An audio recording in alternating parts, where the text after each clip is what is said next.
Hey, it's ASCII here for Nerf TV, and earlier today a new Hearthstone patch dropped, so I'm going to run you through what's changed. First up, rank mode has been revamped completely. You'll now start at rank 25 and have to move your way up. You'll be pitted against opponents of close to equal skill to yourself, and when you're victorious you're going to gain 1 star, and each star will move you further up the ranks.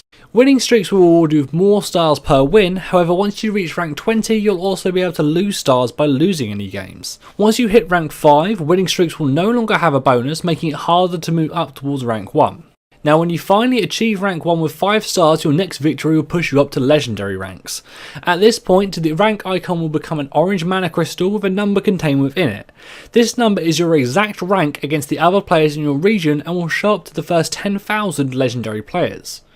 You will continue to be matched against players of close to equal skill using a hidden matchmaking rating system. Currently the system is quite simple, wins will give you more rating while losers remove some. The amount lost or gained is dependent on the rating of your opponent. The ranked play will also now fall into seasons, each one 1 month long, and your rankings will be reset at the end of each month. Casual play mode however will not be reset. Ranked play will also eventually come with rewards, including alternate card backs and golden heroes, but not for the first season as this is more about testing it all. So that's the big change. It all sounds pretty good to me. The resetting rank system I can see being a problem for some players who don't like to see their progress deleted, but it will allow fresh players and those who come to the game later the same opportunities as those who have played for a long time. It's nice to see more being done with the ranked mode, as the previous iteration was very flat and not very appealing. Now each new season is another opportunity to rise up the ranks.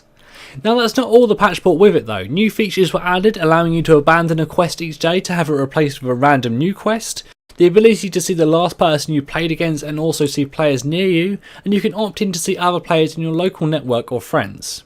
Parental controls to disable in-game shop purchases, definitely a good move, especially considering the game is going to end up on tablets eventually, and another additional was the cap to how much gold can be farmed in play mode. It's now capped at 100 per day, not counting quests, achievements or arena winnings. Apparently some players were breaking the rules to acquire gold. Lastly, the max arena wins has been upped from 9 to 12 and the rewards have been reconstructed. We'll have to wait and see how this affects the arena, but we'll have to come back to that in the future. These features are all good things to add, and it's putting finishing touches on the game before the open beta. The ability to trash a quest you don't like is great, as it's horrible forcing yourself to play a class you don't like just to get the quest done, especially if you only have limited time to play the game.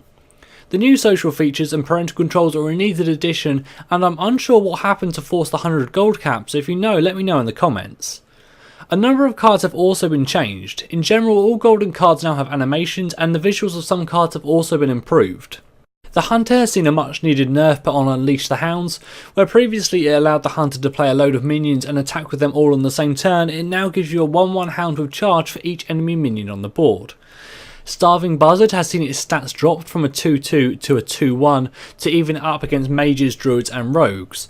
Both nerfs here were needed. Unleash the Hounds gave the Hunter a chance to win on a single turn, starting with absolutely no minions on the board, and Starving Buzzard was a very strong card in general. The Priest has seen a much needed nerf this patch, upping Mind Control's cost from 8 to 10. This makes it a much weaker card, and I can see a lot of players dropping it from their decks now. Warlock has had the damage dealt to itself when it summons the Flame Imp up from 2 to 3. It's planned to bring the Warlock's early game down a small amount, but I can't really see many people dropping this card from their decks because of it. It mentioned in the notes that they'll be keeping an eye on other Warlock cards that give them great board advantage in the early game. Some neutral cards have also seen nerfs. The Argent Commander is now a 4-2 down from a 4-3. They felt it was overused, so brought it down slightly. A reasonable move to make, as many top tier decks did have 2 commanders in them. The Shattered Sun Cleric is now a 3-2 from a 3-3. They felt it was keeping many of the Creature Rush decks too high on HP and allowing them to avoid AoE board clears. It's a fair comment, and now the Cleric will be in range of a lot of spells that will kill it on turns 4 to 6. Card changes were all nerfs in this patch, but I think they're all pretty fair. Priest should now fall in line with the other classes, and changes to the Warlock and Hunter were also needed. A number of bug fixes also came along with this, and the most important of these are that Alexstrasza's ability no longer counts as a heal while raising health and will no longer affect armor when lowering it. The Faceless Manipulator will now also properly copy all buffs. All in all, a good patch. The rank changes are a welcome addition and it fleshes out that part of the game dramatically, and the rest feels like touching up before the open beta, so I think that if all goes well with this update and no major problems, we could be very close to opening the doors to everyone. Let us know your thoughts on the update below, but for now I've been ASCII and you've been watching Nerf TV.